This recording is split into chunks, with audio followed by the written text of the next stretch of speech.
Hi, welcome back and Happy New Year. I hope you like my new friend Sally. That's Sally with an I. Um, I mean, we had to add somebody else to the podcast, right? I think it's hilarious. But anyway, she's my AI BFF. So, um, thanks for joining. Happy New Year.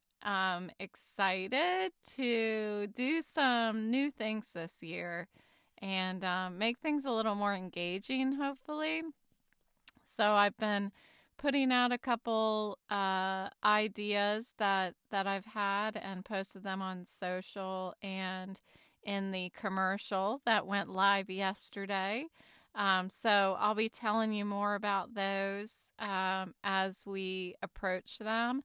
But today I wanted to talk about something very personal to me that, yeah, I know, like everything else hasn't been personal. But this is something that I don't really talk about. So I think it's time to talk about it. So I want to dig into this battle that I have with food. And I call it an eating disorder because I feel like it is definitely to that degree. It has been over the course of my life. I have not ever been into a doctor and had them say, you hereby have an eating disorder.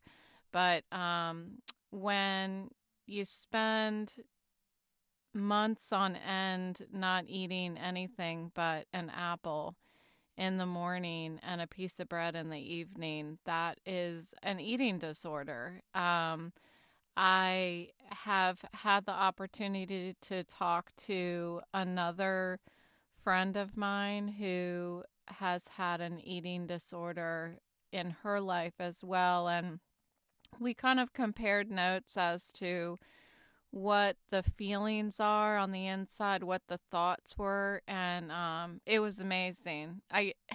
It's amazing how much I keep connecting with people um, and getting to this point where I'm like, there's nothing that I think that is unique.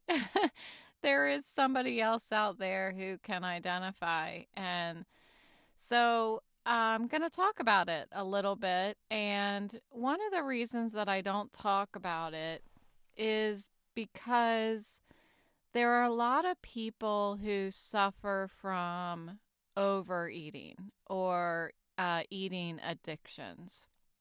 And as I have gotten sober, I have come to have such a gigantic respect for people who are addicted to food. And the reason why is because alcohol, I can put that out of my life. I can just abandon alcohol 100%. And people who have um, food addictions, you got to eat. And so having to still have that thing you're addicted to in front of you and regulate your intake has got to be just absolutely difficult to say the least. Um, it's something that before I got sober, I tried to do with alcohol. I tried to regulate how much, I tried to just have beer or just have a couple or just have one glass of wine or, and none of it worked. No matter what, um, I couldn't just have one, period. If I switched over to beer because there was less alcohol content, I would just drink more of it. And I would just have to be more. So I just have a lot of respect for those who have food addictions. And this is on the other end of the scale, right? That was a bad use of words. On the other end of the spectrum, um, when I have talked about my difficulty eating in times when I'm mentally unhealthy, the response that I get back from a lot of people are, oh, I wish I had that problem. Um, and it's something that will shut me down so quickly because it is a serious problem. It's just as unhealthy for your organs as it is to overeat. You know, I'm not a doctor. If I was, I wouldn't be doing the podcast. But I know that my organs, my heart, my brain, my muscles, everything was extremely fatigued and having a very difficult time. I had a hard time doing anything. Standing up for more than 30 seconds was extremely difficult for me. And my muscles started to really not be able to do anything over time. And that a lot of that had to do with my alcoholism as well, and just becoming so sedentary in my life. So I'm going to back up a little bit. I just went on a big long, and that's it for the episode. No, I'm going to back up and kind of tell you where I first acknowledged this eating problem, lack thereof, and what it has looked like throughout my life and where I'm at right now. Because I have mentioned several times in the episodes that I have lost a bunch of weight. So I'm going to address that a little bit too. And so we'll get started here. So back when my son, who is now 26, when he was about 1, um, my relationship with food started to reflect this inner turmoil that I had. Okay, so my mental health, I've talked about this, I feel like has been something I've struggled with my whole life. And I had different outlets. I wrote poetry for a long time. I don't know how much I've talked about that, but that could be another episode. And um, I remember, I've talked about it. Being depressed a lot, being sad a lot, crying a lot. Well, as I got older, I and started feeling a little more like my world, my life was getting bigger. It was getting heavier. It was getting more out of control.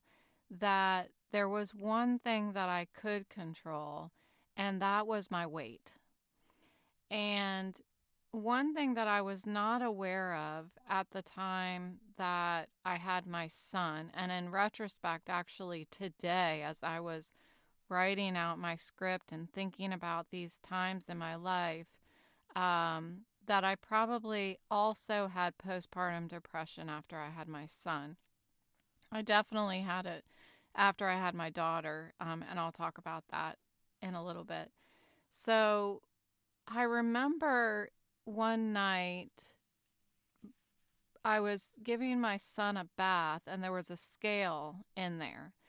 And I had already lost a ton of weight. So I had lost all the baby weight and then I had lost a bunch more. So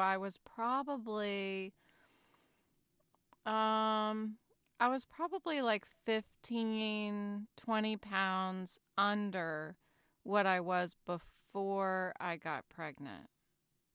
Yeah. So the scale really began to be this, I don't know, like companion of mine, this thing that I could control. It was just, I was the only one who knew about it.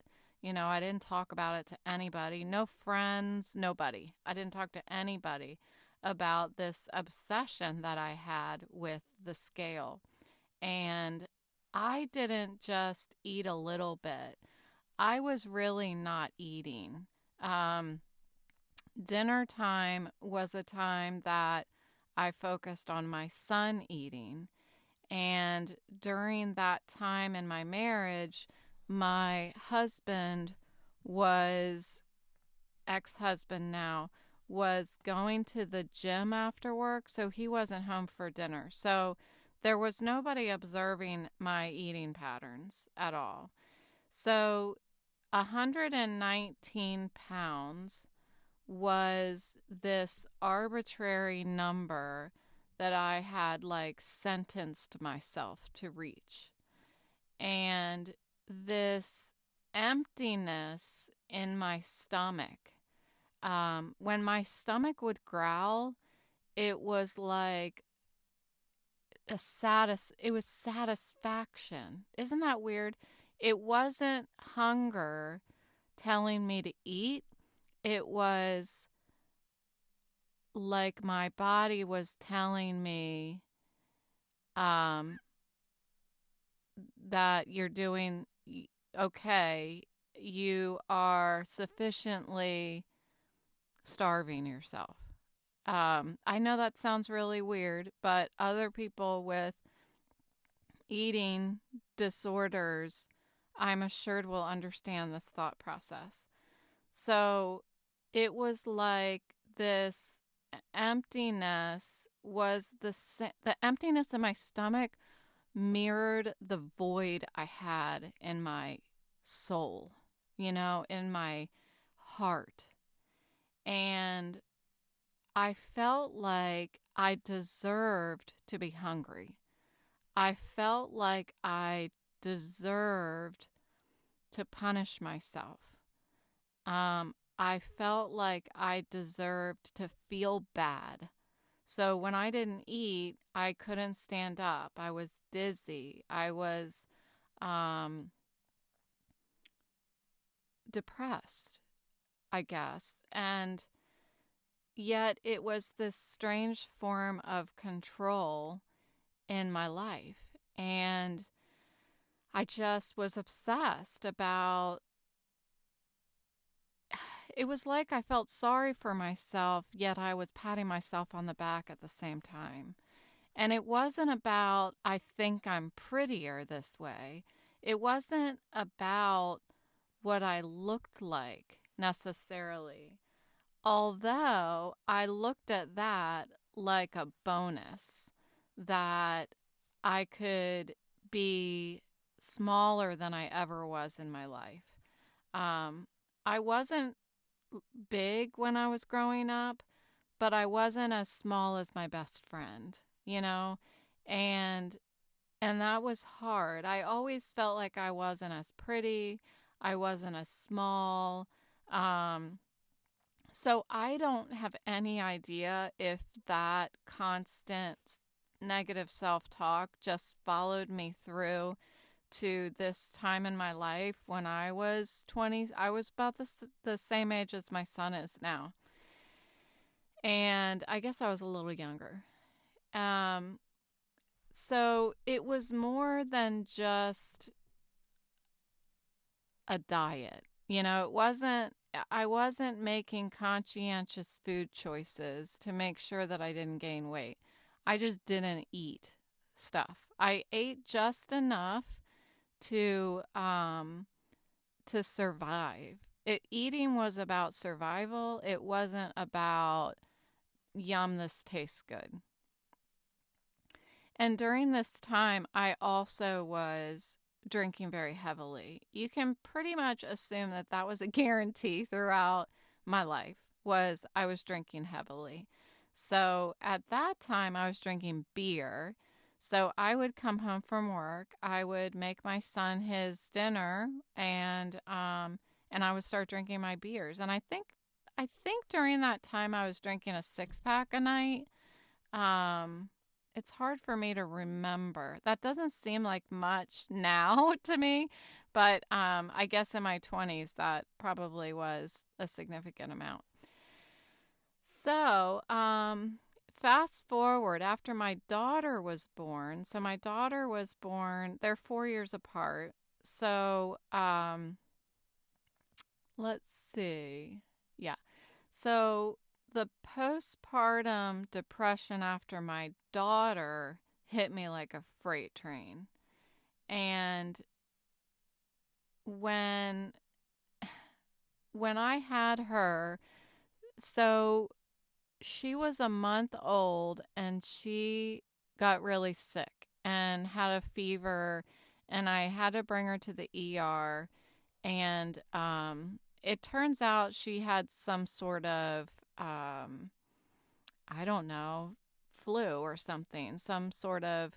And so we were in the hospital for about 4 days, and that happens to be on September 11th, 2001, that this happened. That was the morning after we went to the hospital. So all of that happened that morning for me. We went to the hospital at like 1 in the morning, and then it was so that was on September 11th morning. Anyway, we were in the hospital for several days. Her fever finally broke after like the fourth day, and then we came home. From that point through um,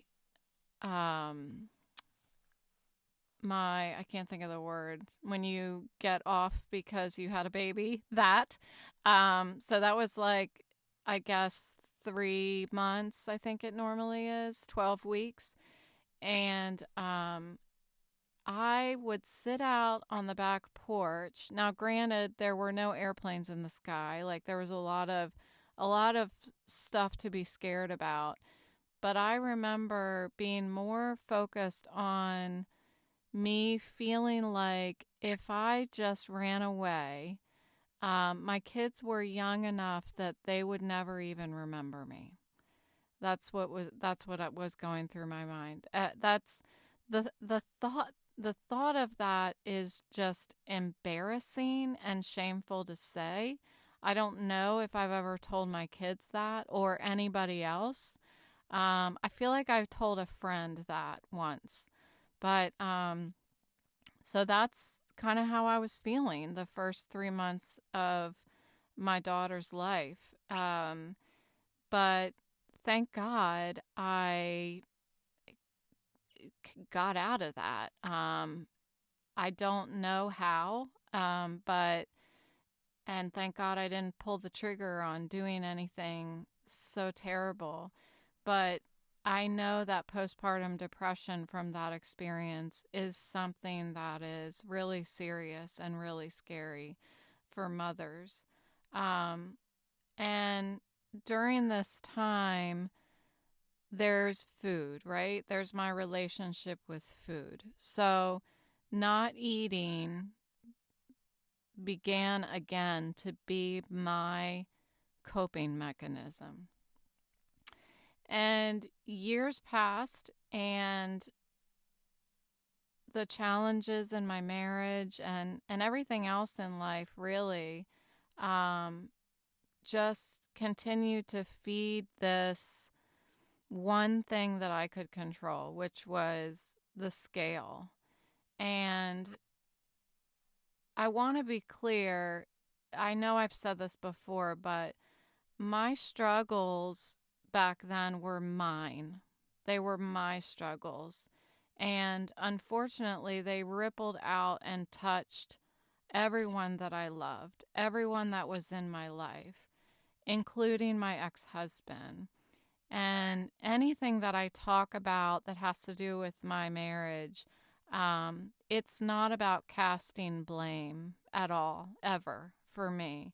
It's about owning my story and talking about what my feelings were back then when I was in my 20s. And so I just want to make sure that I am very clear about that. So at the end of my marriage, I spiraled much deeper into alcoholism, and this eating disorder resurfaced with a vengeance. I was obsessed with reaching a lower weight. No matter what I weighed, I was obsessed with reaching an even lower weight.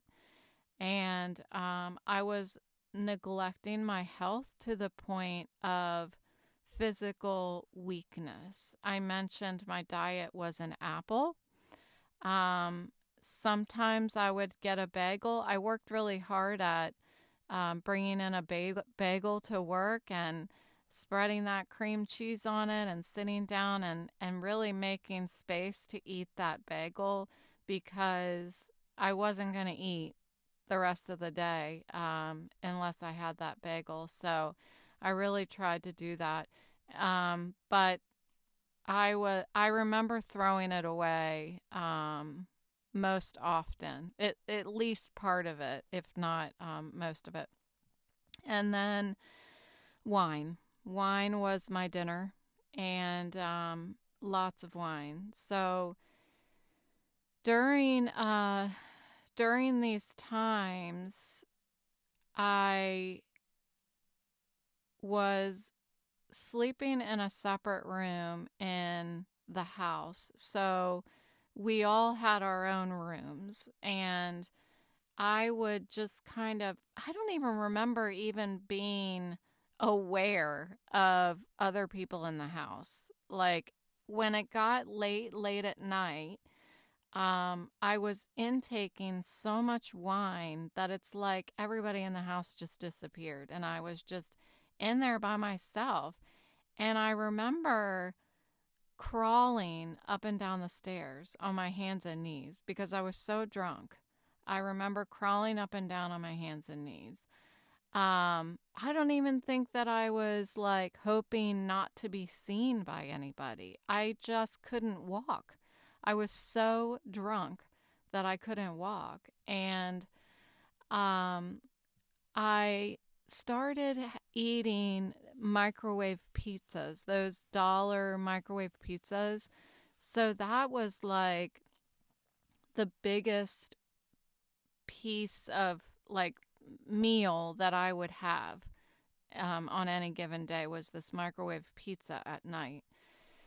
So that's kind of what was happening, and I I would stay up until like two, at least 2 in the morning. And I had to get up at 6 at the latest because I had an hour and a half drive from West Virginia to Dulles Airport. And I was just like falling asleep at the wheel. It was terrible. I mean, I was probably still drunk. Um, but I hadn't discovered then yet the ability to drink while you're driving or drink at work. I didn't do that back then, but I was in a absolute terrible state, and I'm really lucky that I didn't kill myself or kill somebody else with that kind of behavior. So fast forwarding to this year, I had to walk away from a career that I loved to focus on my stroke recovery. And oh, I guess I should say fast forward to last year, right? Because now it's 2024. Have found myself this year again paying very close attention to my weight. And um, it wasn't constant that I was paying attention to my weight this year. There were times that I just didn't put the batteries in the scale. For a really long time this year, I didn't have the batteries in the scale because I could tell by how my clothes fit that I was losing weight. And the fact that I didn't tell anyone that I was losing weight to the point where I had to start folding up some of my clothes because I couldn't keep them up anymore, like pants. And so last week I put the batteries in the scale. and I got on the scale and I weighed 121. So if you remember back when I was in my 20s, the magic number was 119. And back then, I was not eating at all. Now, I am eating, and I'm eating vegan, and I'm still trying to eat more. I'm trying to get myself to eat more and more and more. I'm not losing weight anymore, I don't think. But it's something that when I got on the scale last week and I saw 121, I felt satisfied. And I'm not quite sure what to do with that feeling because I know I'm not eating enough. I know that. I don't know how to eat more when I don't feel like eating more. That's one of the problems with when I am in this kind of situation, and every time that I've kind of dug myself into this sort of I don't know, obsession about my eating or lack thereof. I totally just forgot what I was saying. Every time I get into this, oh, when I'm wanting to eat, like knowing I need to eat, I would almost be nauseous to want to put food in my mouth. Like it makes me nauseous to put food in my mouth if I'm like that. So then I don't eat. So I'm in this right now. I'm in this cycle right now, and it's alarming. It's just slightly alarming to me. It's not as bad as it was before because I'm healthier than I was before. When I do eat, it's all healthy food. I don't think I eat enough calories, and I don't eat frequently enough. So my clothes are hanging loose. I saw the concern in my daughter's face when she was home, one of the times that she was home recently. So I think the first step to just being cognizant of what I'm eating is acknowledgement that I think that there might be a problem. And I'm here to recover out loud, right? And so that's what I'm going to do. And so I wanted to introduce this issue because I know I'm not the only one, but it's something that I don't talk about. The fact that I just am getting ready to publish this on the internet is going from never telling anyone to just blasting it. So, whatever. I mean, what do I have to hide? It's not a big deal. What's a bigger deal is that I don't slip back into old destructive behaviors. And so I'm here fighting, recognizing, and ready to walk a healthier path, not just for me, but for my kids, for my boyfriend, and for my future self that's waiting for me to show up nice and healthy. So that's where I'm at with this, and it feels good to talk about it. So thank you for listening, and remember that this thing about recovering out loud and talking about the things that we typically don't talk about, I'm trying to be an example of that. And it's the first step to healing to say something about it. And so that's what I've done today. And so I want to keep the conversation going. If you've had a similar experience, or you have you've been fighting your own battles with eating disorders or addiction. You're not alone. And I know absolutely that there are people listening who can identify with what I'm saying. So share your story. And if you have questions or comments and want to share your story with me, you can become a part of this new segment that we are having on the show, and it's called Your Stories, Our Journey. And just so you know, your experience could be the one thing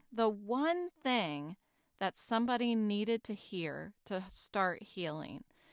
When we don't share about our experiences and how we found solutions, or share our story even if we haven't found a solution, that is where we heal. We have the opportunity to heal somebody else and heal ourselves. So let's weave together our stories and build like this big safety net and cast it out to the people around us, the people who are listening to this. And let's all try to heal together. Um, what what struggle you've had or helped a loved one with, I want to hear about it if you're willing to share your story with me. So if you are, you can email me at Rachel at recoverydailypodcast.com. That's Rachel at recoverydailypodcast.com. Or you can go to my website, recoverydailypodcast.com, and go to the contact page and just fill out the form. And you can put your story in there and it'll email me that way. So it's these shared experiences that will find healing and community. So until tomorrow, I'm going to keep taking it one day at a time. Thanks for listening.